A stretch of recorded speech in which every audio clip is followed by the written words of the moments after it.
Last video में हमने first chapter के बारे में देखा था, द लिविंग वर्ल्ड। उसमें हमने देखा कि लिविंग ऑर्गेनिज्म के कैरेक्टर्स क्या क्या हैं।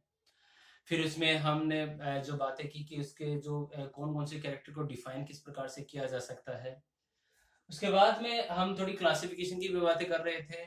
इस चैप्टर में बात करते हैं हम क्लासिफिकेशन ऑफ एनिमल किंगडम्स। जो सेकंड जो चैप्टर है आपके, वो है क्लासिफिकेशन ऑफ एनिमल किंगडम, यानी जंतुओं का या जंतु जगत का वर्गीकरण। एक्चुअली देखा जाए तो जो जंतुओं का जो वर्गीकरण है उसको देने का जो श्रेय जाता है, शुरुआती तौर पे इनिशियल जो क्लासिफिकेशन जो दिया गया था वो अरस्तु के द्वारा। अरस्तु ने जो प्लांट्स जो होते हैं उनको उनकी साइज और शेप के बेस पर तीन भागों में बांट दिया। शाक, झाड़ियां और जो वृक्ष में यानी हर्ब सर्ब और जो ट्रीज हैं उनमें उसको क्लासिफाइड कर दिया। जबकि जंतुओं को रक्त की उपस्थिति में, ब्लड की प्रेजेंस और एब्सेंस के बेस पर किया एनेमा और इनीमा में।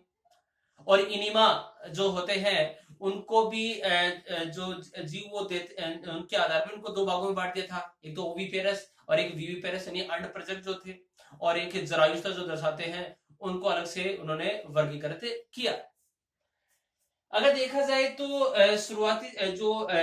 शुरुआती तौर पे जो क्लासिफिकेशन जो दिए गए थे वो थे टू किंगडम क्लासिफिकेशन सिस्टम, जो केरलस लीनियस के द्वारा दिया गया था। केरलस लीनियस ने जितने भी जीव जगत, संपूर्ण जीव जगत को दो भागों में बांटा। एक तो प्लांट किंगडम में यानी पादप जगत, और दूसरा था इसमें जंतु जगत। यानी लेकिन यहां पर त्रुटि क्या रह गई थी? त्रुटि यही रह गई कि जो प्लांट्स जो थे उसमें उन्होंने बैक्टीरिया को भी इंक्लूड कर लिया, एल्गीज को भी इंक्लूड कर लिया, फंजाइज को भी डाल दिया, प्रोटिस्टा सभी को उसमें प्लांट्स में डाल दिया। तो यहाँ पे उसे त्रुटि होगी जो वर्तमान समय में भी ये जो क्लासिफिकेशन है एग्जिस्ट नहीं करता है। फिर रही बात इसमें जो क्लासिफिकेशन जो दिया गया था उसमें प्लांट्स को डिस्क्राइब करने के लिए और एनिमल्स को डिस्क्राइब करने के अलग अलग कैरेक्टर लिए। उसमें जो प्लांट्स में आपने जो कैरेक्टर जो ले लिया उसने सेल वॉल का भी लिया था, क्योंकि बैक्टीरिया में भी सेल वॉल पाई जाती है। लेकिन प्लांट्स की सेल वॉल और बैक्टीरिया की जो सेल वॉल होती है कोशिका भित्ति, उसमें डिफरेंस होते हैं। क्योंकि बैक्टीरिया जो होते हैं उनकी सेल वॉल जो है पेप्टिडोग्लाइकन की बनी होती है, जबकि प्लांट्स की सेलुलोज से बनी होती है। तो कंप्लीटली डिफरेंस है। रही बात इसमें जो बेसिक कैरेक्टर जो लिए गए थे उसकी शेप एंड साइज का लिया था, रूप आकार जो मोर्फोलॉजी ली थी। जो प्लांट्स में हमने देखा कि बाहरी जो ऑर्गन थे, पुष्प है, पत्तियां हैं, प्रोलो है, जड़ है, वो सारी चीज पाई जाती। फिर उसने देखा गति और गमन की बात करें तो मैंने बताया कि इसमें सिर्फ मूवमेंट पाया जा सकता है, लोकोमोशन हो नहीं सकता है। मेटाबॉलिक एक्टिविटी की बात करें इसमें तो विभिन्न प्रकार की जो पाचन क्रियाएं होती रहती है इसमें, वो भी सब जो सब प्रोडक्ट इसमें बनते रहते हैं। भोज्य पदार्थों के पोषण के आधार पर देखें तो स्वपोषी और परपोषी परजीवी भी होते हैं। फिर इसमें अगर देखा जाए तो संचित भोज्य पदार्थ स्टार्च के रूप में ये मुख्यतः भोजन पदार्थों को इकट्ठा करते हैं। कोशिका की संरचना की बात करें तो प्लांट जो थे इनमें बाहर की तरफ कोशिका भित्ति पाई जाती है जो कठोर होती है, कोशिका को एक निश्चित आकार प्रदान करती है, जिसके नीचे कोशिका झिल्ली पाई जाती है। फिर इसमें रही बात एनिमल्स की, जो बात करें एनिमल्स में जो रूप आकार की जो बात की, भिन्न भिन्न रूप के प्राणी इसमें पाए जाते हैं। लेकिन इसमें गति और गमन भी पाए जाते हैं। ये ऑटोट्रोप्स नहीं होते, हेटेरोट्रोप्स होते हैं, यानी सारे के सारे विषमपोषी होते हैं। फिर इसमें गति और गमन की बात, यानी गति और गमन दोनों ही इनमें पाए जाएंगे। संचित भोज्य पदार्थ में ग्लाइकोजन पाया जाएगा। सेल वॉल इनमें एब्सेंट होगी, नहीं पाई जाएगी। रिप्रोडक्शन की बात करें इसमें मोस्टली अगर देखा जाता है इसमें सेक्सुअल रिप्रोडक्शन ही पाया जाता है, जबकि लोअर एनिमल्स जो होते हैं इनमें एसेक्सुअल रिप्रोडक्शन भी पाया जा सकता है, यानी रीजनरेशन भी उनमें पाया जा सकता है। उसके बाद में अगर देखा जाए तो इसमें थोड़ा सा सुधार करते हुए थ्री किंगडम क्लासिफिकेशन दिया गया, ई एच हेकल के द्वारा दिया गया।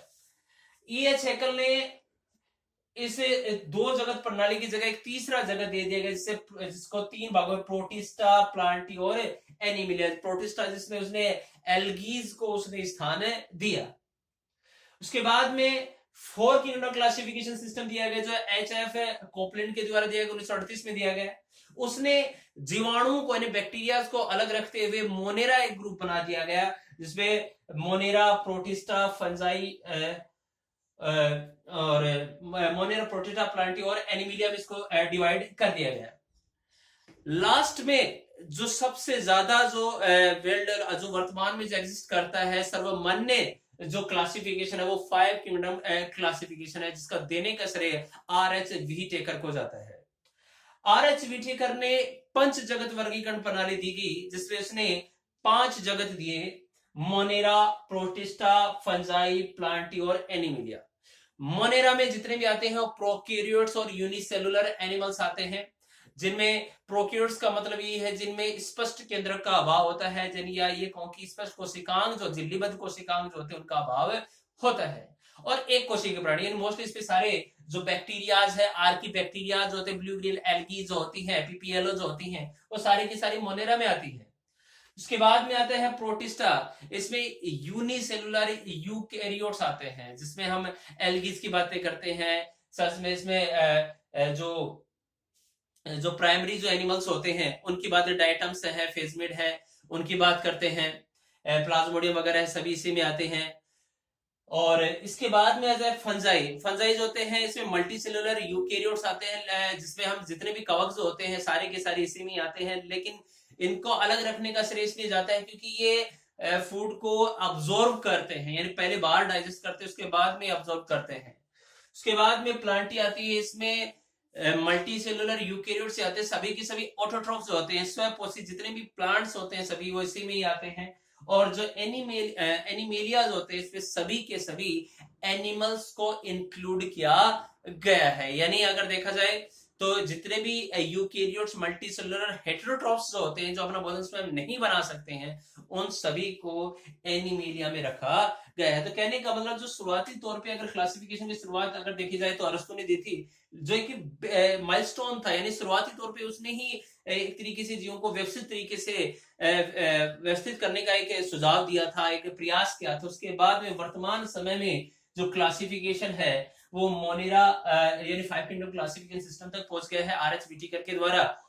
और इसमें जो आर.एच. व्हीटेकर ने जो क्लासिफिकेशन देने का जो बेसिस जो लिए थे, वो जैसे कि जो कोशिका की जटिलता है, या ये कहूं कि यानी कोशिका का प्रकार प्रोकैरियोट्स है या यूकैरियोट्स है, उनका शारीरिक संगठन कैसा है, एक कोशिकीय या बहुकोशिकीय, न्यूट्रिशन कैसा है, उसकी लाइफस्टाइल कैसी है, उन सभी को इंक्लूड करके ये क्लासिफिकेशन दिया गया। साथ साथ में जितने भी प्राणी हैं उनमें फाइलोजेनेटिक रिलेशनशिप देखा गया, यानी जातिवादी संबंध देखा गया, उसके आधार पर सरलता से जटिलता की ओर ये वर्गीकरण दिया गया है।